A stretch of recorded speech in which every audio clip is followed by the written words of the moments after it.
Hai, Assalamualaikum semuanya. Kali ini kita akan belajar materi suhu, kalor, dan pemuaian. Pastikan kamu fokus dan tidak mengobrol saat menonton video ya. Apalagi tidur, jangan. Capaian pembelajaran yang akan kita peroleh pada video kali ini yaitu mengukur besaran suhu yang diakibatkan oleh energi kalor yang diberikan, sekaligus dapat membedakan isolator dan konduktor kalor. Tujuan pembelajarannya yaitu peserta didik mampu mengukur besaran suhu yang diakibatkan oleh energi kalor yang diberikan. Sedangkan untuk indikator ketercapaian tujuan pembelajaran, yang pertama yaitu mendeskripsikan perbedaan suhu dan kalor dengan benar, mengurutkan benda-benda yang memiliki kalor jenis tinggi dengan benar, dan yang terakhir yaitu menganalisis perumusan untuk menghitung besar kalor yang diperlukan suatu benda untuk menaikkan suhu dan merubah wujudnya dengan tepat. Tujuan pembelajaran bagian 2 yaitu peserta didik mampu membedakan isolator dan konduktor kalor. Indikator ketercapaian tujuan pembelajarannya yang pertama, mendeskripsikan pengertian pemuaian, menuliskan contoh-contoh pemuaian yang terjadi di lingkungan sekitar. Yang ketiga, membedakan bahan isolator dan konduktor. Dan yang terakhir, menuliskan contoh benda isolator dan konduktor di lingkungan sekitar. Semoga kamu dapat memahami isi video dan selamat menonton. Saat melakukan aktivitas fisik di luar ruangan, seperti bersepeda dan bermain jungkit-jungkit, kamu tanpa sadar akan mengeluarkan keringat. Nah, tahukah kamu apa penyebab keringat keluar dari tubuhmu? Silakan diskusikan bersama temanmu terlebih dahulu. Keringat yang dikeluarkan tubuh disebabkan oleh suhu tubuh yang meningkat. Tubuh mengeluarkan keringat untuk mendinginkan tubuh. Jadi, apa sih pengertian dari suhu? Suhu adalah derajat panas suatu benda. Semakin tinggi suhu suatu benda, maka semakin panas benda tersebut. Contohnya saat kita di Padang, suhu saat siang menunjukkan 30 derajat Celcius. Sedangkan saat kita di Padang Panjang, suhu saat siang biasanya 24-27 derajat Celcius. Oleh karena itu, saat di Padang Panjang, cuaca terasa lebih dingin. Karena suhu di Padang Panjang memang lebih rendah daripada suhu di Padang. Sekarang, dapatkah kamu menemukan alat pengukur suhu pada laboratorium ini? Alat pengukur suhu ditunjukkan oleh lingkaran hitam yang ada pada gambar. Alat pengukur suhu adalah termometer, namun termometer memiliki beberapa jenis. Termometer yang biasa digunakan di laboratorium biasanya adalah termometer alkohol. Seperti namanya, termometer ini berisikan alkohol. Tak hanya termometer alkohol, di laboratorium biasanya juga kita temukan termometer raksa. Seperti namanya, termometer raksa berisikan air raksa untuk menunjukkan suhunya. Termometer yang biasanya digunakan di rumah sakit adalah termometer klinis. Termometer ini menggunakan baterai dan suhu ditunjukkan menggunakan angka digital. Termometer klinis biasanya digunakan untuk mengukur suhu tubuh. Termometer klinis diletakkan di ketiak hingga berbunyi. Setelah berbunyi, termometer akan menunjukkan berapa suhu tubuhmu. Termometer terakhir yaitu termometer infrared. Termometer ini digunakan saat COVID-19, di mana sebelum memasuki kelas, biasanya guru akan memeriksa tubuhmu menggunakan termometer infrared. Termometer infrared ini memungkinkan mengukur suhu tubuh tanpa bersentuhan dengan tubuhmu. Suhu memiliki 4 skala. Skala suhu yang pertama, Fahrenheit memiliki titik beku 32 derajat dan memiliki titik didih 212 derajat. Sedangkan termometer Celcius memiliki titik beku 0 derajat dan titik didih 100 derajat Celcius. Selanjutnya skala Reaumur. Skala Reaumur memiliki titik didih 80 derajat Celcius dan titik beku 0 derajat Celcius. Yang terakhir yaitu Kelvin. Kelvin memiliki titik beku negatif 273 dan titik didih 373. Perbandingan 4 skala suhu. Perbandingan ini kita peroleh melalui pengurangan dari titik didih dikurang titik beku setiap skala. Celcius berarti 100 dikurang 0 sama dengan 100, sedangkan Fahrenheit 212 dikurang 32 mendapatkan hasil 180. Untuk Reaumur 80 dikurang 0 sama dengan 80, Dan untuk Kelvin, 373 dikurang 273 mendapatkan hasil 100. Nah, agar mudah, agar lebih sederhana, hasil yang kita peroleh tadi dibagi dengan 20. Mendapatkan hasil 5 dibanding 9 dibanding 4 dibanding 5. Jika kita formulasikan C per 5 sama dengan R per 4 sama dengan F dikurang 32 per 9 sama dengan K dikurang 273 per 5. Untuk F dan K dikurang dengan titik beku masing-masing karena titik beku Fahrenheit dan Kelvin tidak nol. Agar lebih paham, ayo kita kerjakan contoh soal 1. Sebuah zat cair diukur suhunya menggunakan termometer Celcius. Diperoleh angka 40 derajat Celcius. Berapakah jika zat cair tersebut diukur suhunya menggunakan termometer Yammer?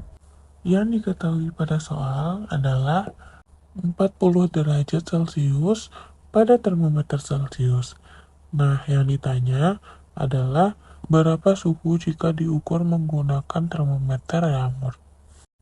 Karena yang diketahui Celcius dan yang ditanya Reaumur, maka rumus yang kita gunakan adalah sebagai berikut. Menggunakan rumus tadi bisa kita peroleh hasil di mana TR sama dengan 4/5 dikali TC. TC adalah suhu pada termometer Celcius. Jadi TR sama dengan 4/5 dikali 40. Hasilnya yaitu 32. Berarti jika diukur menggunakan termometer Reaumur, suhunya adalah 32 derajat Reaumur. Dari keempat skala yang ada salah satu skala yang dijadikan sebagai satuan internasional dari suhu. Skala tersebut adalah Kelvin.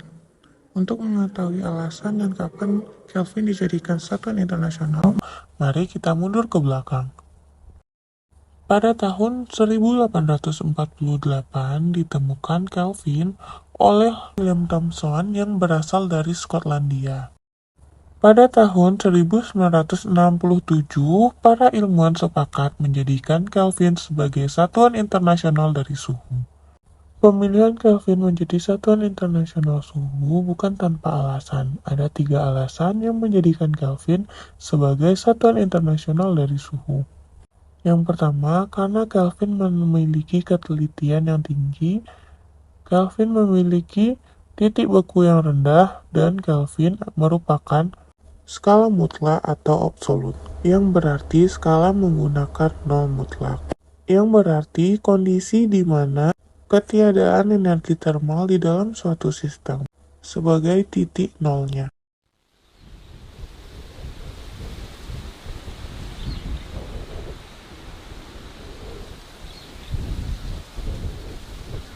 Setelah melihat balon udara tadi, apakah kamu tahu bagaimana cara kerja balon udara agar bisa terbang? Silakan diskusikan terlebih dahulu bersama teman sebangkumu. Setelah berdiskusi dengan temanmu, kira-kira apa ya jawabannya? Yang jawab pemuaian, jawaban kalian benar sekali. Tapi pemuaian jenis apa ya yang berlangsung pada balon udara? Mari kita pelajari lebih lanjut. Sebelum masuk ke jenis-jenis pemuaian, kita terlebih dahulu harus tahu apa sih pengertian dari pemuaian. Menurut kalian, apa sih arti dari pemuaian? Pemuaian adalah peristiwa bertambahnya ukuran atau dimensi suatu benda akibat kenaikan suhu. Pemuaian dapat menyebabkan benda berubah panjang, lebar, luas, dan volume. Pemuaian terjadi karena molekul-molekul benda saling dorong-mendorong. Ketika besi dipanaskan, panjang besi akan bertambah karena partikel-partikelnya menjadi lebih aktif. Pemuaian panjang terjadi ketika suatu benda memanjang karena perubahan suhu. Contoh pemuaian besi dalam kehidupan sehari-hari adalah saat kamu pergi ke stasiun dan memperhatikan rel kereta, maka rel kereta api dibuat agak bercelah. Hal itu untuk menghindari pembengkokan saat rel kereta api terkena panas dan untuk menghindari kereta api putus saat cuaca dingin. Tak hanya terjadi pada zat padat, pemuaian juga terjadi pada zat cair dan pada zat gas. Sekarang saatnya kita jalan-jalan ke rumah sakit. untuk mengetahui beberapa jenis pemakaian yang ada pada ruangan rumah sakit. Ternyata, pada jendela terjadi pemakaian luas. Hal ini membuat jendela dibuat agak renggang dari bingkainya, supaya saat terkena panas, kaca tidak pecah. Selain pemakaian pada zat padat, pemakaian zat cair terjadi pada infus. Cairan pada infus sengaja diisi tidak penuh agar saat terjadi panas, infus tidak bocor atau meledak. Sekarang saatnya kita ke minimarket. Sekarang tugasmu menemukan beberapa contoh dari pemakaian zat cair, lakukan bersama kelompokmu. Pemakaian terakhir yang akan kita bahas yaitu pemakaian gas. Contoh pemakaian gas adalah gas LPG yang ibumu gunakan di rumah. Tidak hanya pada gas LPG, contoh pemakaian yang terjadi di kehidupan sehari-hari adalah balon udara yang kamu lihat di awal video tadi. Saat gas dalam balon dipanaskan, membuat gas dalam balon tersebut memuai. Udara panas akan mendesak untuk naik ke atas mencari udara yang lebih dingin. Dan inilah yang menyebabkan balon udara bisa terbang. Saat menjemur pakaian, menurutmu pakaian mana yang kering terlebih dahulu dari dua cuaca yang sedang terjadi? Lalu, mengapa hal itu bisa terjadi? Yap, benar sekali. Pakaian yang dijemur di cuaca cerah dengan panas terik lebih cepat kering karena mengalami proses perpindahan energi panas yang besar dari matahari menuju pakaian yang basah. Hal inilah yang disebut dengan kalor. Berbeda dengan suhu yang menunjukkan derajat panas benda, kalor merupakan proses perpindahan energi panas dari benda bersuhu tinggi menuju benda bersuhu lebih rendah. Satuan dari kalor sendiri adalah joule. Walaupun sama-sama terpapar oleh sinar matahari, namun pakaian dan besi jemuran memiliki sifat yang berbeda. Besi penyangga jemuran memiliki sifat konduktor, atau benda yang dapat mengantarkan panas dengan baik dan cepat. Sedangkan pakaian memiliki sifat isolator, atau benda yang lambat dalam mengantarkan panas, bahkan tidak sama sekali. Sekarang tugasmu mengelompokkan 10 benda yang sudah diberi nomor ke dalam golongan isolator atau konduktor. Selanjutnya, kita akan mempelajari sifat kalor. Nah, pertama-tama, ayo perhatikan dua panci yang berisi air. Satu panci berisi 2 gelas air, sedangkan satu panci lainnya berisi 1 gelas air. Menurutmu, air di panci manakah yang akan mendidih terlebih dahulu? Jawaban yang benar adalah panci dengan 1 gelas air. Karena semakin besar massa air, maka semakin besar pula kalor yang dibutuhkan. Pertanyaan kedua, jika kamu mendidihkan air dengan jumlah yang sama, namun dengan ukuran api yang berbeda, menurutmu, air di api mana yang mendidih terlebih dahulu? Benar sekali, jawaban yang benar adalah panci yang menggunakan api berukuran lebih besar. Karena semakin besar kalor, semakin besar kenaikan suhu zat yang dihasilkan. Kita lanjutkan kepada soal terakhir. Saat minyak dan air dipanaskan dengan ukuran api yang sama dan jenis panci yang sama, panci manakah yang mendidih terlebih dahulu? Jawaban yang benar adalah panci yang berisi minyak, karena semakin besar jenis kalor suatu benda, maka semakin besar pula kalor yang dibutuhkan untuk menaikkan suhu benda tersebut. Kalor jenis adalah banyaknya kalor yang dibutuhkan oleh 1 kg zat untuk menaikkan suhunya sebesar 1 derajat Celcius. Berikut kalor jenis dari beberapa zat. 3 faktor yang mempengaruhi kalor. Yang pertama, massa benda. Yang kedua, yaitu kalor jenis zat. Dan yang terakhir, yaitu kenaikan suhu benda atau delta T. Secara formulasi dapat dituliskan Q sama dengan M dikali C dikali delta T. Untuk lebih paham, mari kita kerjakan contoh soal pertama.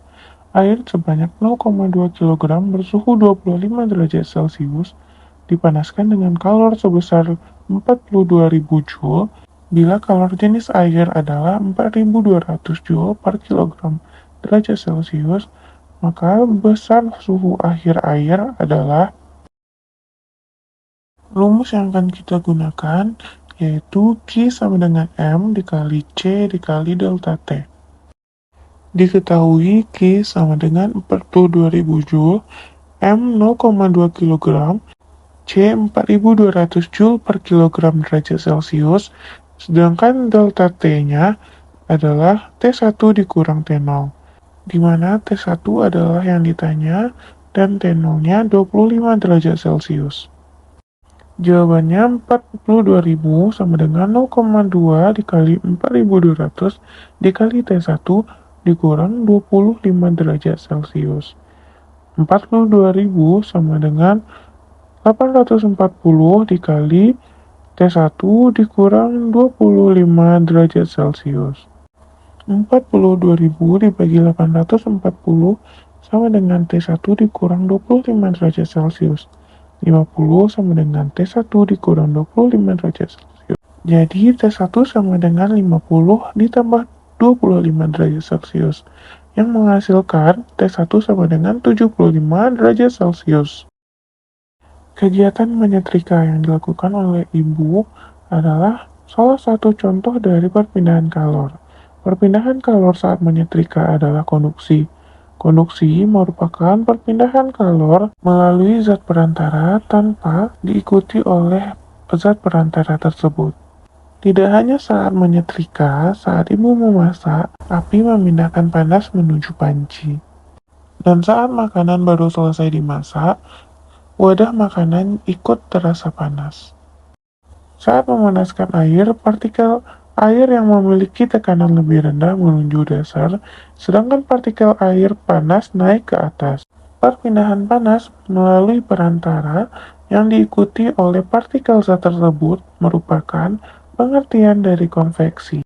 Contoh perpindahan kalor secara konveksi lainnya adalah pada balon udara yang sedang terbang dan saat kita mengeringkan rambut menggunakan hair dryer.